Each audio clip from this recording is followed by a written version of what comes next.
Thank you and welcome back to this final segment of the show today. The issue is the Martin Luther King Celebration 2001, and we're talking to Dr. LBaldwin, a professor at Vanderbilt University. And of course, Dr. Baldwin, let's look at Dr. Martin Luther King's legacy, I would imagine, from this particular perspective.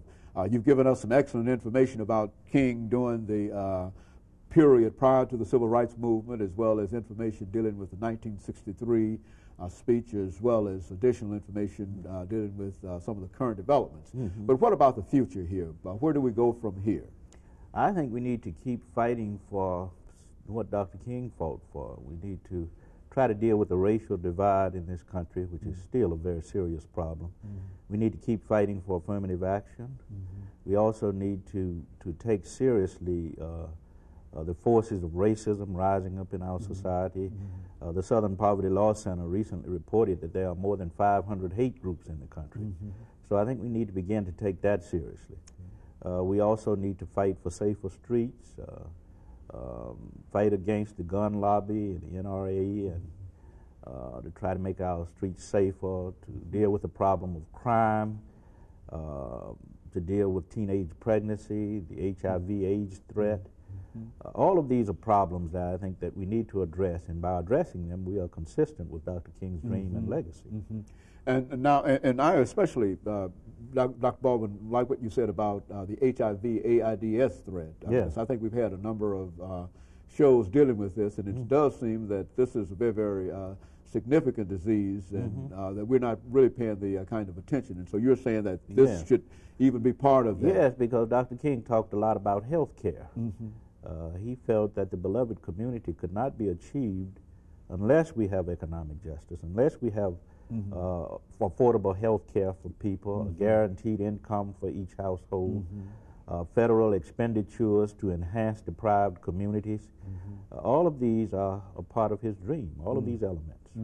And so if we move into that direction, we will be able to continue the legacy of Dr. King, and we can say that in terms of what we're talking about today, the King Celebration 2001, that it's really a continuing kind of activity that we have to become involved in. Yes. We'll never end racism in society, but it does not mean that we should not continue to try to end it. Is that what we're saying? That's right. And we have to understand that legacy, I think, on two levels. We have to see it as, in part, a legacy of ideals that Dr. King left about nonviolence and the importance of nonviolent resolution of conflict, nonviolence as a means to community. And we also have to see that legacy at the level of struggle. He left us a legacy of ideals and a legacy of struggle. And the legacy of struggle challenges us, I think, to get involved in any way we can. To make our communities better, to make society, to make the nation better, and to make the world better.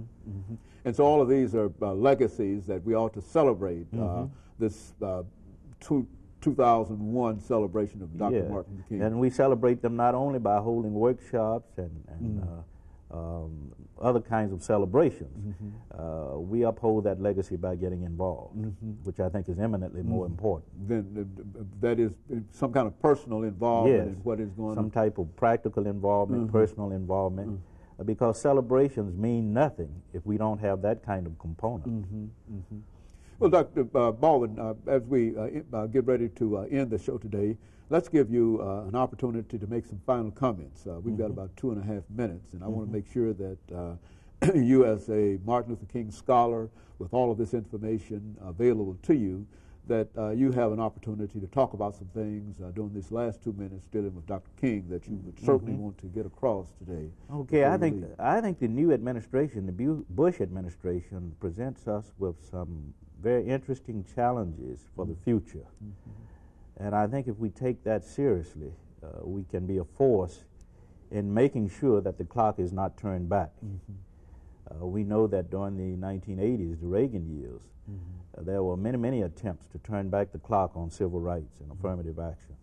We have to make sure that we don't experience a further erosion of affirmative action guidelines and policies. That means getting involved as best we can in our local institutions, writing congressmen and congresswomen and others to make sure that they vote the way they should vote on the issues. So I think the important word I'd like to point to is struggle. I think it's a continuing struggle.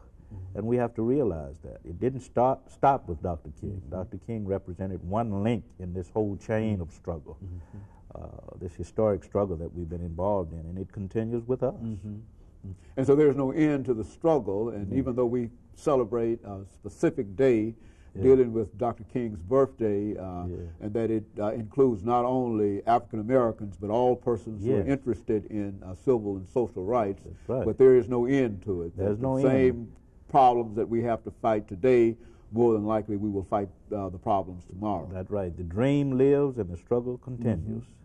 Well, Dr. Baldwin, let me thank you over the last half minute that we have here for coming by and giving us that excellent information today. I think that whatever we might say about Dr. Martin Luther King, I think it has been said in such a way that not only will it have an impact on what will happen during the actual celebration of his birthday, but I think it will have an impact on how people will look at Dr. King. And we want to thank you for that and bringing us that information. Thank you. And let me encourage our audience to tune in again next week for another informative edition of Comments. Thank you and good morning.